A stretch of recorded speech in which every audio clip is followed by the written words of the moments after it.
Welcome to 33 Dreams of Indy. I'm your host, Robert Earl, and today we're joined by Christian Rasmussen, the driver of the number 6 J. Howard Driver Development Team for the USF2000. Christian, how are you doing today? Good, how are you? I'm doing fantastic.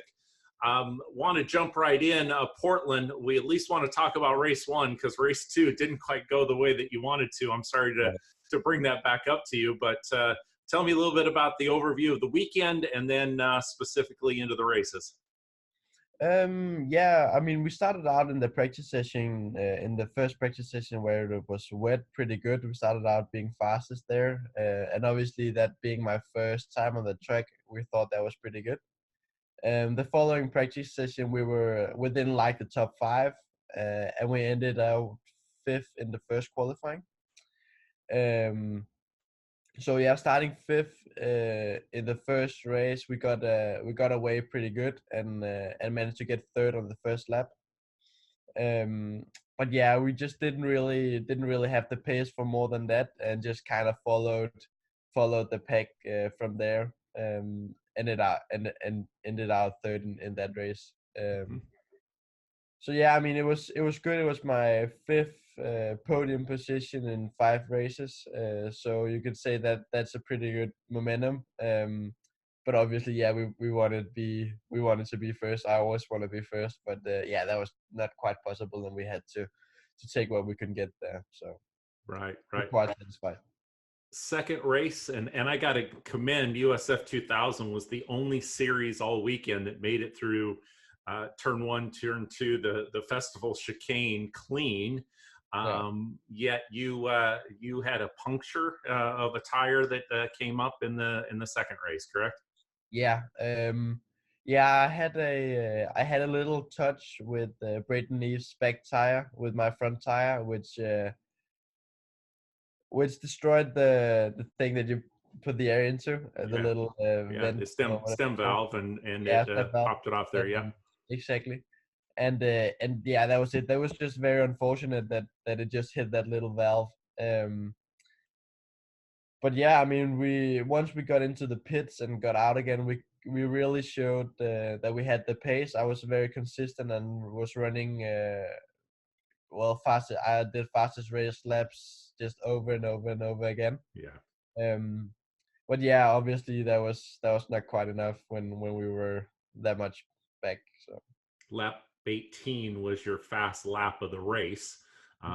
So it was something that you were able to continue to keep that pace, not just when you came right out of the pits, to be able to go to it. Nothing with the Cooper tire, just one of those racing things that had happened to hit the stem valve and be able to pop that up and you to be able to come back. What goes through your mind when you get back out on the track? You were also back with some drivers that were making their first appearance at USF2000. Tell me a little bit about that mentality of you being a little bit of probably ticked off under the helmet, but also getting back out there. Of course, I mean, of course, you're disappointed in a way because you know it's not gonna be the result that you hoped for. But I mean, there's just nothing you can do. You just have to keep your head down. We went into the pits and got out again, and obviously it takes a couple of laps to warm up the new tire and so on. But once I got that done, I think I just got my head down and tried to do the best I could. I mean, obviously you didn't get the result, but you can still showcase that you can still drive and you can still bounce back from that. So that's important as well, I think. Yeah. Kind of a story of your season, if I looked at it overall, if we removed 4 finishes that you've had and gave you an extra 20 points, and that's not the way that racing works, you'd be right in the podium position for the season. If you added 20 points on, you'd be right in 3rd place. Kind of that got on a streak of consistency, and then had St. Pete, remembering way back when, and then this race in Portland. But you're showing a lot of that pace overall this season. How would you rate your overall season? I know you're probably overly critical on yourself. I think that we have had a very unlucky season, to be honest. I mean, first race at St. Petersburg, was just unlucky that we had Darren Keane spin in front of us, and that kind of took us out. And then again at Road America, where I was taken out from behind. It's just all very unlucky things. That's just a part of racing, unfortunately. But if like you said, if we didn't have those results, we would have been right there. Obviously, we didn't have a great weekend in Indianapolis. But yeah, I mean it's all racing, and if we didn't have those results, it would probably not be the same right now. But I think I've shown that I'm a good racer and that I can be right up there. So so yeah, hopefully people will look at that, and we can have a good season next year. You know, and you strung that together for folks who don't know. 8 podiums last year in the F4 US Championship, most victories of any driver, 5 last year, and then backing it up this year with the victories that you've had, and then being able to also put the podium finishes together. So fantastic. Racing influences growing up. You're in a country that maybe does not have as many named racers. You're look like you're a little bit taller. How did you stay out of speed skating or some of the winter sports and get into the racing side of it? I mean, it's my dad has a car dealership, so I've always been into cars. So it came pretty natural that it was karting that I got into. I got into it as a very young age. I started karting when I was 5 years old. Wow. Okay. So it has just been my whole life. I mean, I've done other sports growing up, but it was just karting that was the most exciting for me. So that has always been my number one priority. And and yeah, I mean that's what I've been doing my whole life, and that's what I'm trying to make a living out of.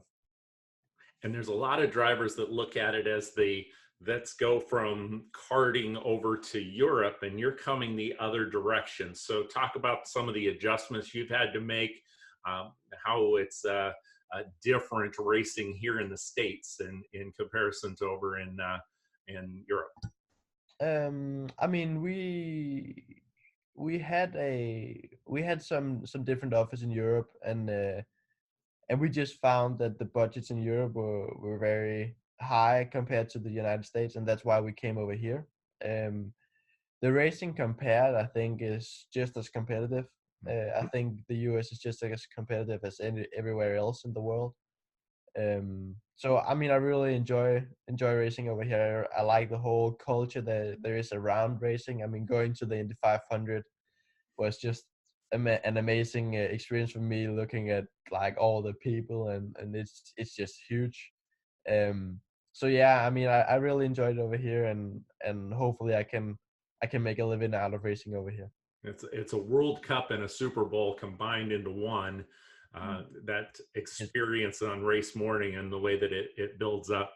So you talked about Indianapolis. One of my favorite tracks is just down the street from it, and I've seen some great drivers. The late Dave East that was able to run there. I saw Casey Kane in an early sprint car run at Lucas Oil Raceway. So tell me a little bit about that oval experience that you got this year. That was very cool. I actually really enjoyed that. We kind of struggled the first part of the weekend, and in the first practice session and the qualifying, and ended up qualifying 16th on the grid, which is my worst qualifying in a very long time. But obviously, being my first time on the oval, we had to figure some stuff out. But then we had a practice session after the qualifying, and I ended Okay. up fourth. Yeah. So we kind of just in between there, we figured something out. I think I figured something out on the driving part, and the team probably figured out something with the car. So yeah, it all just came together, and we managed to get a lot of positions in the race. It was very funny. I mean, I've always been told that okay, you can't overtake on the oval, but even though I managed to get the hard charger award, and I managed to overtake quite a bit of people. So yeah, I mean, it was a great experience. Obviously, we wanted to start up a little higher than 16th. But yeah, I mean, you gotta. I mean, you have to work with what you've got, and that's what we did. So yeah. I posted it's not part of next year's season to go to Richmond. I would love to see the USF2000, the whole road to Indy, the Indy Pro 2000, and the Indy Lights take on the Richmond track. I think the cars are suited to it, the speeds, and the way that you have to drive it of backing up the corner so that you can get on the gas sooner, especially when you come out of turn 2 there. That will be a fantastic experience for you at some point to be able to do. And I think your level needs more seat time on the ovals. Hmm. I'll get off my soapbox for a second. So that's me pitching for that. Plus, I just want to see the show. Follow you on Twitter, looking through that. It's racing, and I know that that's something that I'm sure that you're doing. Yet tell me about when you're not in the car, what do you do to little downtime? What do you do to focus? Or is it 80-20 on racing? I mean, the past few years, I've been going to school back in Denmark and taking a business education back home. Okay. So a lot of the time have gone into that as well. So it has been like flying back and forth all the time, going Wow. back Okay. to school and then going back racing again. So obviously that has been taking a lot of time, but I graduated this year. Well, Uh, congrats.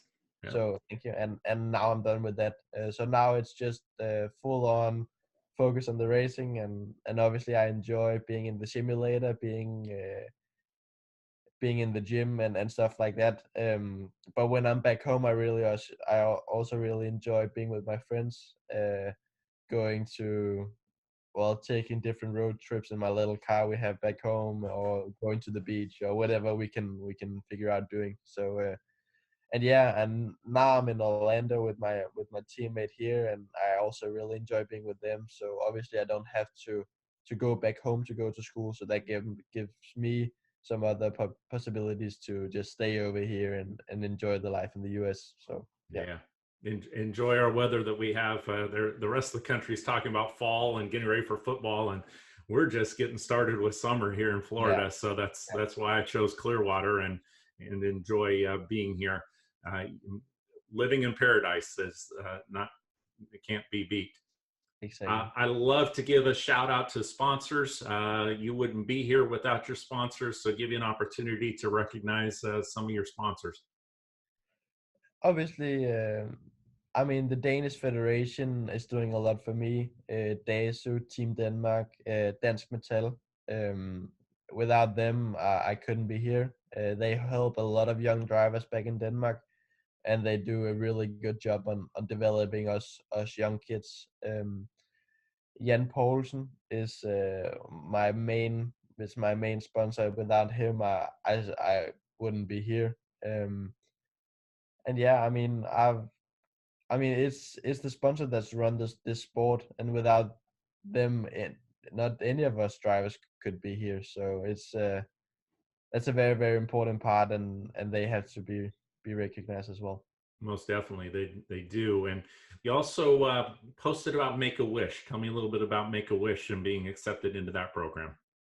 Yeah, I mean, first of all, I think they are doing great stuff for these kids.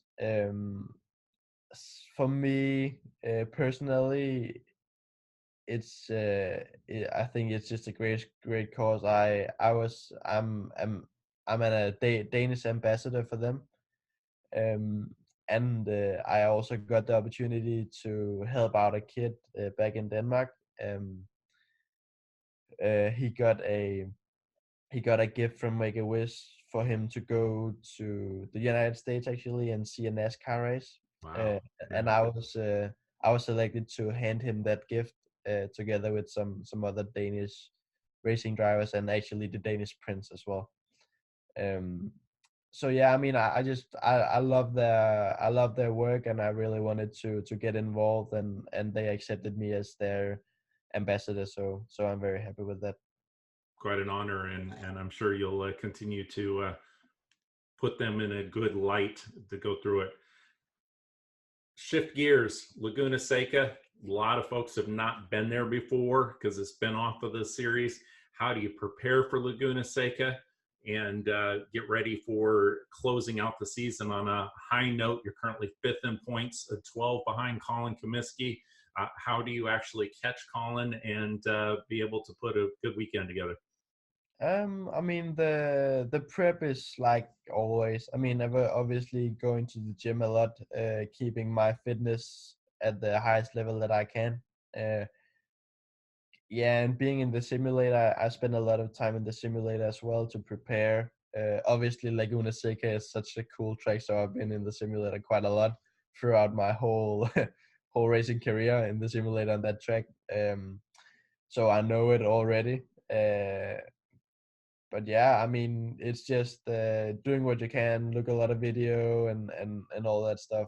I mean, the same as everyone, I think. Yeah. So yeah, I mean, obviously it's my first time there, but that's kind of the story this year for me. Every track I go to is my first. I've only been to Mid Ohio this year, and you can see that that went quite well Yeah. as well. Yeah. But yeah, I mean, looking forward, it's such a cool track. Looking forward to get to California. It's a long time since I've been there as well. So yeah, it's it'll be good. Fitness specific program that you follow. I'm still catching my breath from CrossFit this morning when you get to be an old man like me trying to put together the fitness. So talk about your fitness regimen and what you do and how that sets you apart from other drivers, or is it really something right now that you have to do in order to be able to compete?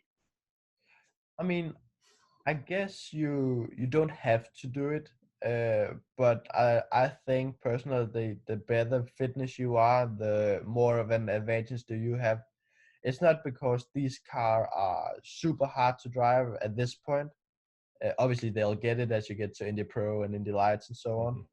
Mhm. But at this level, it's not that much of a thing. But the stronger you are and the less problems you have driving the car, the better it is. And also the races are 40 minutes as well, so it's kind of long races. So the better fitness you Yeah. are, the more concentrated you can be, and that's kind of why I keep my fitness at the level I do.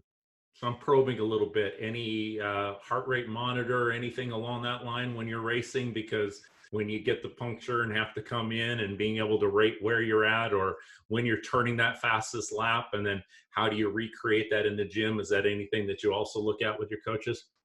No, I mean I do a lot of my training by myself. I don't have a specific program that I Okay. follow, so I do it all myself. Um, but I know that my heart rate when I'm racing is about 140 to 160 throughout the races. Wow. Um, and uh, and obviously that's just what you wanna do, what you wanna recreate. I do a lot of weight training myself, and that's where my main focus is. Okay. Obviously also keeping the cardio stuff in place, but definitely weight training is uh, my main focus. Um, and yeah, that's what I'm doing the most. I'm 30 years down the line from you, so it will pay off when you get to the ability to have that fitness and be able to go through. Mhm. So, closing out the season, off season, what are you looking to accomplish? I'm not looking to give away any secrets or anything along that line, but you've made this progression and looking forward to next season. Mm. Give me some thoughts on that. Obviously, we are looking. I'm definitely looking to get over here racing again. That is my main goal. Where it's gonna be is it's not quite decided yet. It might be the same team. It might not. We'll see. It depends on what different possibilities comes on the table for me. But yeah, I mean we'll have a look around and see what possibilities we have, and hopefully we can get out racing again next year. Yeah, it's nice to have options, and I'm sure you'd like to get back at some of these tracks to put down another level or another layer on those tracks that you're familiar with and show what you can really do and be able to shine, especially with that scholarship on the table. But again, having options, you've earned it. It looks like it over the last 2 years with that consistency with the podiums that you had, and pleasure to get to share your story with some of our listeners and viewers to be able to go through that. I'd love to catch up with you after Laguna Seca and as the off season progresses and wherever you end up. I know you listed out your dreams are to become a professional race car driver. You really don't care what's around you, just as long as you get an opportunity to go fast. You mentioned NASCAR a bit. Any thoughts of what it would be like to get into a late model or a stock car or something along that line? That would definitely be something else. But yeah, I mean, my main goal right now, being in the Road to Indy, is IndyCar, and that's where my focus is. If I get the possibility of driving a Indy, well, not IndyCar, obviously, a prototype car or GT car or whatever, that would be great for me as well if I can make a living out of that. But IndyCar is definitely the main goal right now, and that's where I'm aiming to go. There's something about being one of those 33. That's the whole idea behind Yeah. this and going through it. Well, pleasure to get to speak with you. Appreciate you taking time out of your busy schedule. We'll catch up with you after Laguna Seca in the off season. And until next time, keep dreaming. That sounds good. Thank you. All right. Thank you. Bye. Hope you enjoyed this video from 33 Dreams of Indy. It would mean the world to me if you would click subscribe so that you could be notified of any new videos that come along.